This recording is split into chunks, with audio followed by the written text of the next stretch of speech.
विद्यार्थियों, हिंदी साहित्य बीए प्रथम वर्ष प्रथम प्रश्न पत्र की ऑनलाइन कक्षा में आपका पुनः स्वागत। आज हम सूर्यकांत त्रिपाठी निराला की एक और कविता पढ़ेंगे जिसका शीर्षक है संध्या सुंदरी। ये कविता छायावादी कविता है और छायावादी काव्य की विशेषता के अनुकूल इसमें प्राकृतिक सौंदर्य का बहुत ही मनोहारी वर्णन निराला जी के द्वारा किया गया है। तो आइए हम इस कविता को पढ़ते हैं। पिछले वीडियोज़ यदि आपने नहीं देखे हैं तो आप अवश्य देख लें, चैनल को सब्सक्राइब कर लें, वीडियो को लाइक करें, शेयर करें और जो भी वीडियो हम अपलोड करते हैं उसे अंत तक अवश्य देखें। तो हम प्रारंभ करते हैं संध्या सुंदरी। संध्या सुंदरी कविता का शीर्षक है दिवसावसान का समय, मेघ में आसमान से उतर रही वह संध्या सुंदरी धीरे धीरे धीरे तिमिरांचल में चंचलता का नहीं कहीं आभास, मधुर मधुर है दोनों उसके अधर, किंतु जरा गंभीर नहीं उनमें हास विलास, हंसता है तो केवल तारा एक गूंथा हुआ उन घुंघराले काले काले बालों से, हृदय राज्य की रानी का वह करता है अभिषेक। ये पहला काव्यांश है। सबसे पहले हम शब्दार्थ देख लेते हैं। दिवसावसान का मतलब होता है दिवस के अवसान, अवसान का मतलब अंत, जिस समय सूर्यास्त होता है। मेघ में का मतलब होता है बादलों से ढके हुए या बादलों से युक्त कह सकते हैं अपन। तिमिरांचल जिसका तात्पर्य होता है रात्रि का अंधकार। तिमिरांचल रात्रि के अंधकार का आंचल, अंधकार तिमिर प्लस आंचल बराबर तिमिरांचल। और तिमिर का मतलब हम सब जानते हैं अंधकार होता है। अधर का मतलब होता है होठ। अभिषेक का मतलब होता है स्वागत। इसका प्रसंग ये है कि यह काव्यांश महाप्राण सूर्यकांत त्रिपाठी निराला की छायावादी कविता संध्या सुंदरी से अवतरित किया गया है और निराला ने इसमें संध्या पर मानवीय भावों का आरोप करके उसे एक परी के समान धरती पर उतरते दिखाया है जो एकदम शांत है। ये इसका प्रसंग है। अब हम देखते हैं इसकी व्याख्या। और व्याख्या के अंतर्गत हम ये कहेंगे कि कवि संध्या सुंदरी का चित्रण कर रहा है कि दिन के अवसान होने पर सूर्यास्त का समय है, जब दिन का अवसान होता है, दिवस का अंत होता है, उस समय चारों तरफ वातावरण में शांति एवं नीरवता छाती हुई होती है और आसमान में बादल छाए हुए हैं। इस समय का वर्णन है।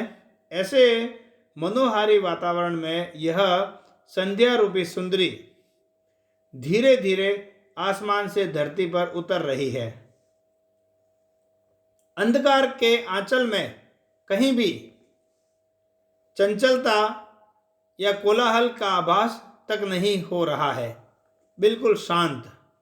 और न ही संध्या सुंदरी के आने से चंचलता दिखलाई देती है।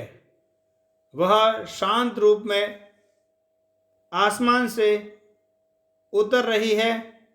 उसके दोनों होंठ यौवन के भार के कारण मधुरता लिए हुए हैं, तथापि वे चंचल होने की बजाय गंभीर हैं तथा उनमें हास विलास का अभाव है। उस संध्या सुंदरी के अंधकार रूपी काले काले घुंघराले बालों के बीच में एक तारा हंसता हुआ प्रतीत हो रहा है। उस तारे को देखकर कवि कल्पना कर रहा है कि केवल वही इस शांत एवं गंभीर वातावरण में हंसकर अपने हृदय राज्य की साम्राज्ञी संध्या सुंदरी का स्वागत एवं अभिनंदन कर रहा है। ये इसकी व्याख्या है इस काव्यांश की। और विशेष में हम देख लेते हैं कि संध्या सुंदरी का मानवीकरण रूप में गतिशील चित्रण किया गया है। ठीक है। और दूसरा हम देख सकते हैं कि चित्रात्मकता एवं सजीवता भाषा शैली की महत्वपूर्ण विशेषताएं प्रकट हैं। यानी इस काव्यांश में चित्रात्मकता है और सजीवता भी हमें देखने को मिलती है। और इसमें जो अलंकार प्रयुक्त है वह है रूपक, उपमा, अनुप्रास, पुनरुक्ति प्रकाश तथा जड़ का चेतन चित्रण करने में मानवीकरण अलंकार है। ठीक है। इसके अलावा माधुर्य गुण से पूरा पद जो है वो संपन्न है। इसमें माधुर्य गुण की प्रधानता है। यहाँ पर हम सब जानते हैं कि काव्य में 3 गुण होते हैं, ओज, प्रसाद, माधुर्य। तो इसमें माधुर्य गुण की प्रधानता है। अब हम देखते हैं इसका अगला काव्यांश। अलसता की सी लता किंतु कोमलता की वह कली, सखी नीरवता के कंधे पर डाले बाह, छाह सी अंबर पथ से चली, नहीं बजती उसके हाथों में कोई वीणा, नहीं होता कोई अनुराग राग अलाप, नुपुरों में भी रुनझुन नहीं, सिर्फ एक अव्यक्त शब्द सा चुप चुप चुप है, गूंज रहा सब कहीं। ये इसका ये काव्यांश है छोटा सा। इसमें भी शब्दार्थ देख लेते हैं। अलसता का मतलब होता है आलस्य, सखी नीरवता का मतलब होता है नीरवता जिसकी सखी हो, अर्थात नीरवता का मतलब होता है शांति। रव यानी ध्वनि, नीरव यानी जहां पर ध्वनि नहीं होती है उसको बोलते हैं हम नीरवता। और इसका प्रसंग पूर्वत है, कोई अलग से नहीं है। निराला जी संध्या सुंदरी की विशेषताओं को उजागर करते हुए कह रहे हैं कि यौवन के बोझ से लदी हुई वह संध्या सुंदरी लता के समान आलस और अंगड़ाई लेती प्रतीत हो रही है, जैसे कि वह आलसी एवं निरालंब हो। इसके बावजूद वह कोमलता की कली है, उसकी एक सखी भी है नीरवता। अपनी इस नीरवता रूपी सखी के कंधे पर बाहें डालकर वह छाया के समान आकाश के रास्ते से चलने लगी है। नारी रूप होने पर भी, उसका रूप नारी है, फिर भी उसकी विवशता या कह सकते हैं अपन या कमी यह है कि वह अपने अदृश्य हाथों से वीणा नहीं बजा सकती है, न ही मुख होने से वह कोई राग अनुराग ही अलाप सकती है, क्योंकि उसका मुख नहीं है। और न ही उसके कह सकते हैं अपन आने से घुंघरुओं की रुंझुन रुंझुन जो ध्वनि होती है वो भी सुनाई नहीं पड़ती है। अर्थात भले ही यह नारी के समान हो, परंतु निर्जीव होने से सामान्य स्त्री की भांति वह वीणा नहीं बजा सकती, राग नहीं अलाप सकती तथा नुपुरों के रुंझुन रुंझुन जो ध्वनि होती है वो भी नहीं बजा सकती, वो भी सार्थक, उसका बजना भी संभव नहीं है।